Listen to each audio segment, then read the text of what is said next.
وَلَأُضِلَّنَّهُمْ، میں تو لازماً ان کو بہکاؤں گا، وَلَأُمَنِّيَنَّهُمْ، ان کے دلوں میں بڑی امیدوں کے چراغ روشن کروں گا،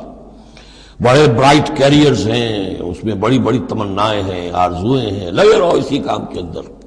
پھر امانیہ ہیں، اللہ بخش دے گا، ہم تو اللہ کے رسول کے امتی ہیں، ہمیں خوف کس بات کا ہے، ہم تو اللہ کے بیٹے ہیں، اس کے بڑے چہیتے ہیں، ہمیں کس کا خوف ہے۔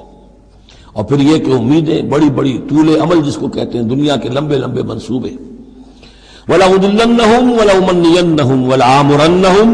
اور میں انہیں حکم دوں گا، فَلَيُبَتِّكُنَّ آذَانَ الْأَنْعَامِ، پھر میرے حکم سے یہ چوپایوں کے کان چیر دیں گے۔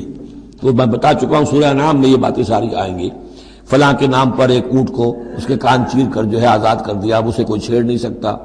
اس کا گوشت نہیں کھایا جا سکتا، اس پر سواری نہیں ہو سکتی، فلاں بت کے یا فلاں ڈیٹی کے نام پر اس کو جو ہے چھوڑ دیا گیا ہے۔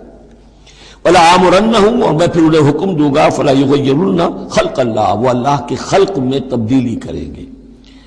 اب جو کچھ آپ دیکھ رہے ہیں کہ مردوں میں عورتوں کے سے انداز، عورتوں میں مردوں کے سے انداز اختیار کرنا، یہ سارا جو کچھ ہو رہا ہے اور اب جو ہو رہا ہے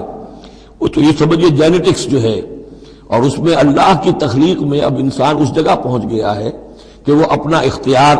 استعمال کر رہا ہے۔ اللہ کی تخلیق، اس کی سپیشیز بنائی ہوئی، اس کی جینز، اب انسان جو ہے اس کے ذریعے سے وہ سارا معاملہ جو آج پہنچا ہوا ہے بڑے ایک عجیب حد تک پہنچ گیا ہے کہ اللہ کی بنائی ہوئی چیزوں کے اندر تغیر و تبدل کیا جائے۔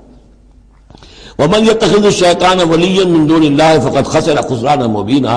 اور جس شخص نے بھی اللہ کو چھوڑ کر شیطان کو اپنا ولی بنا لیا، فَقَدْ خَسِرَ خُسْرَانًا مُبِينًا، تو وہ تو بہت کھلے خسارے میں اور تباہی میں مبتلا ہو گیا۔